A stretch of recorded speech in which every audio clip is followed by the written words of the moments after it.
10 जनवरी 2022 को एक लड़की को एक अखबार मिलता है। लड़की का नाम अनुराधा है और उस अखबार के क्लासिफाइड पेज पर अचानक से उसकी नज़र पहुंच जाती है और उसमें लिखा हुआ था कि गोविंद लाल, जो कि किशनगढ़ के रहने वाले हैं, वो लिखवाते हैं कि मैं अपने पुत्र अनिरुद्ध पुत्र वधू अनुराधा को अपने चल अचल संपत्ति से बेदखल कर संबंध विच्छेद करता हूँ। भविष्य में मेरा इनसे कोई संबंध नहीं होगा। बाकी नीचे एक एड्रेस लिखा हुआ था। वो लड़की जब उस एड्रेस को, उस इश्तिहार को पढ़ती है तो उसके पैरों तले जमीन खिसक जाती है। दरअसल वो सोचने पर मजबूर हो जाती है कि शायद अब इस दुनिया में उसका कोई बचा ही नहीं है। कोई है तो उसके मायके वाले हैं, और मायके वाले आखिरकार कब तक उसका साथ देंगे। बस यही सोचकर उसने अपने पति से बातचीत करने की कोशिश की, नंद से बात करने की कोशिश की, रिश्तेदारों से बात करने की कोशिश की, मगर कोई भी उसका कोई बातें सुनने को तैयार नहीं था। वो लड़की कुछ इस कदर परेशान हो जाती है, मानसिक रूप से अवसाद में चली जाती है कि 15 जनवरी 2022 की उस वक्त, जिस वक्त कि आज घर में ना माँ है, ना उसके पापा हैं, ना ही उसका भाई है, जब घर से सब बाहर चले जाते हैं तो घर में बस अब 2 ही शख्स हैं। एक इसकी बेटी है 2 साल की और एक वो खुद है। उनके आने से पहले ही वो अपनी जीवन लीला समाप्त कर लेती है और उसके बाद जब घर वालों की एंट्री घर में होती है, अपनी बेटी को लटका हुआ देखते हैं तो उनके पैरों तले जमीन खिसक जाती है। चीख पुकार मच जाती है, आसपास के लोगों का जमघट भी मौके पर लग जाता है। और वहीं पर एक 5 पेज का पत्र लिखा हुआ था। उन 5 पेज के पत्र में जो लिखा हुआ था वो वाकई झकझोरने वाला था, मगर उसकी 2 लाइनें ऐसी थीं जिसने वाकई इंसानियत पर भी सवाल खड़े कर दिए। वो लिखती है कि पापा, अब आपको मेरी वजह से झुकना नहीं पड़ेगा, इसलिए दुनिया को छोड़कर जा रही हूं। अपनी 2 साल की बेटी को मारने की हिम्मत नहीं थी, अब आप इसका ख्याल रखना। आदाब, नमस्कार, सत श्री अकाल। मैं उस्मान सैफी। आज की जो सच्ची घटना मैं आपको सुनाने जा रहा हूं, ये सच्ची घटना है राजस्थान प्रदेश के अजमेर की। अजमेर की एक वैशाली नगर है और उसी की शिव सागर कॉलोनी में एक लड़की, जिसने अभी बीटेक किया था, जिसने एमबीए किया था, तो उसके बड़े सारे सपने थे कि वो पढ़ लिख कर कुछ बनेगी, कुछ करेगी। मगर दिसंबर 2018 में उसके पापा उसकी धूमधाम से शादी कर देते हैं एक सॉफ्टवेयर इंजीनियर से, जो कि किशनगढ़ का रहने वाला है। शादी हो जाती है, लड़की अपने ससुराल चली जाती है और 6 महीने उसकी ज़िंदगी के बड़े खुशहाल दिन थे। वहाँ खुशी खुशी रह रही थी।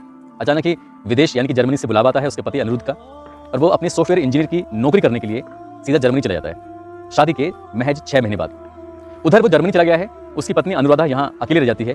पत्नी बेनतहा खूबसूरत, और उसकी कुछ दिन के बाद जैसे उसका पति जर्मनी जाता है तो उसके ससुर और उसके देवर की नज़र अपनी घर की बहू पर पड़ने लगी। आए दिन किसी न किसी बात पर, ना तो किसी न किसी बात पर उसको टॉर्चर करने लगे, किसी न किसी बात पर उसे परेशान करने लगे, और उसको मानसिक, उसका शारीरिक शोषण जब लगातार बढ़ने लगता है तो वो अपने पति से रोते हुए कहती है कि मुझे यहाँ नहीं रहना, मुझे आपके पास रहना है, मुझे आपके साथ रहना है। पति कहता है कि जर्मनी में बुलाने का कोई गुड़ियों गुड्डों का खेल नहीं है, इसके लिए वक्त लगेगा, इसके लिए वीज़ा लगेगा, और जब वीज़ा लगेगा तो उसके लिए अप्लाई करना पड़ेगा। रात थोड़े दिन रुक जाओ, मैं तमाम कोशिशें कर रहा हूँ। शुरुआत में अनुराधा अपने पति अनिरुद्ध को ये बातें नहीं बताती है कि घर में उसका शोषण हो रहा है, उसका देवर, उसका ससुर उसके साथ गलत काम कर रहा है। मगर बात जब हद से ज़्यादा बढ़ने लगती है तब वो अपने पति से बार बार कहती है कि मुझे यहाँ से ले जाओ, मेरा यहाँ दम घुटता है, मुझे यहाँ परेशानी होती है। आखिरकार वो दिन भी आ जाता है, लगभग 2 या ढाई महीने के बाद पति के जाने के। अनुराधा को भी जर्मनी बुला लिया जाता है और वो जर्मनी जाती है तो अचानक एक दिन उसकी कुछ टाइम के बाद, यानी कि 1 या 1.5 महीने के बाद उसकी तबीयत खराब हो जाती है। तबीयत खराब हो जाती है, उसे डॉक्टर के पास ले जाया जाता है। जब डॉक्टर के पास ले जाया जाता है तो पता चलता है कि उसके पेट में बच्चे पल रहे हैं। एक नहीं बल्कि 2 बच्चे हैं। डॉक्टर बातचीत करती है, कहती है कि इसमें एक बच्चा नॉर्मल नहीं है, उसे कुछ दिक्कतें हैं। यदि वक्त के रहते इस बच्चे को बाहर नहीं निकाला गया तो शायद ये बच्चा कभी सही पैदा नहीं हो सकता और दूसरे बच्चे की जान को भी खतरा हो सकता है। बात कुछ जब दूसरे बच्चे की जान पर बना रही थी तो कहीं ना कहीं अनुराधा तैयार हो जाती है और उसका गर्भपात करा देती है। जब गर्भपात हो रहा है तब पता चल जाता है कि पहला बच्चा जो था वो भी लड़की है और दूसरा बच्चा है वो भी लड़की है। ये बात कहीं ना कहीं किशनगढ़ वालों को पता चल जाती है, उसके ससुर, उसके सास, उसके देवर को पता चल जाती है, और वो इस लड़की पर, इस पत्नी पर, इस बहू पर दबाव बनाने लगते हैं कि इस बच्चे को गिरा दो। तमाम कोशिशें की जाती हैं, हर वो संभव प्रयास किए जाते हैं, मगर अनुराधा जिद पर अड़ जाती है कि मेरा बच्चा है, मैं उसको जन्म देकर ही रहूंगी। इसी बात को लेकर अब तक उसका पति था, उसका साथी, अब पति भी कहीं ना कहीं उससे नाराज रहने लगा, उसको परेशान करने लगा। महज 1.5 महीने ही हुए थे उसको जर्मनी में, और जैसे तैसे करके उसने 1.5 महीना और गुजार लिया, यानी कि महज 3 महीने रुकने के बाद ही उसको वापस किशनगढ़ आना पड़ा। और किशनगढ़ आने के बाद वही कहानी फिर दोबारा से शुरू हो जाती है। वो एक बेटी को जन्म तो देती है, मगर इस घर में बजाय खुशियों के एक तरह से मातम सा हो जाता है, और इस लड़की को बेवजह किसी न किसी बात पर टॉर्चर किया जाने लगा। और फिर वक्त गुजरने लगता है, एक बार फिर वो अपने पति से रिक्वेस्ट करती है कि जो भी हुआ है उसको भूल जाओ, मुझे वापस अपने पास बुला लो, क्योंकि मेरा यहाँ दम घुटता है। दम इसलिए घुटता था क्योंकि उसका देवर और उसका ससुर उसका शारीरिक शोषण करता था, उसका मानसिक शोषण करता था। शायद इसी शोषण से बचने के लिए उसने अपने पति से फिर से रिक्वेस्ट की, और उसकी रिक्वेस्ट कहीं ना कहीं जो उसकी अपील थी वो स्वीकार कर ली गई, और एक बार फिर उसे मौका मिलता है जर्मनी आने का। अब जब दूसरी बार वो जर्मनी जाती है तो जर्मनी में जाने के बाद लगभग कुछ टाइम तो वो खुश रहती है, यानी कि एक बेटी पैदा हो जाती है, बेटी को भी वीजा मिल जाता है, पत्नी को भी। फिर ये माँ बेटी सीधा जर्मनी पहुंच जाती हैं। कुछ दिन तो ये खुशहाल जिंदगी जी रहे थे, मगर एक दिन उसको कुछ ऐसी बातें अपने पति की पता चल जाती हैं जो शायद नहीं पता चलनी चाहिए थी, क्योंकि उसके पति का एक विदेशी लड़की से अफेयर चल रहा था, वो उसके प्रेम में पड़ा हुआ था। यही कारण था कि वो अपनी पत्नी को ज़्यादा वक्त नहीं दे पाता था, इसलिए वो इंडिया भी कमाता था और इसीलिए ज़्यादातर जर्मनी में रहता था। अब जर्मनी में जब उसकी पत्नी को ये बात पता चल गई है तो पत्नी ने इस बात का विरोध किया। विरोध कुछ ज़्यादा बढ़ जाता है, और इस कदर विरोध बढ़ता है कि इसने घर में ना खाने की चीज़ें, ना पहनने की चीज़ें, ना कोई ज़रूरत की चीज़ें, ना बच्ची के लिए दूध, जो भी ज़रूरत होती है एक माँ और एक बच्चे की, उन ज़रूरतों का बिल्कुल भी ख्याल नहीं रखा। ऐसा भी बताया जाता है कि वो कई कई दिन अपने ही घर में नहीं आता था, बल्कि उस घर में चला जाया करता था जहाँ पर उसकी प्रेमिका रहती थी।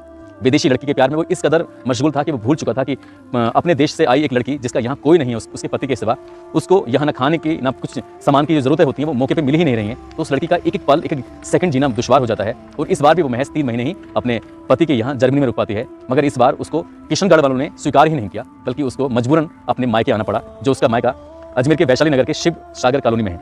अब यहाँ अपने माँ बाप के साथ वो रहती है और उसने हर संभव प्रयास किया अपने पति के पास जाने का, अपने ससुराल जाने का, ताकि सब कुछ पहले जैसा हो जाए।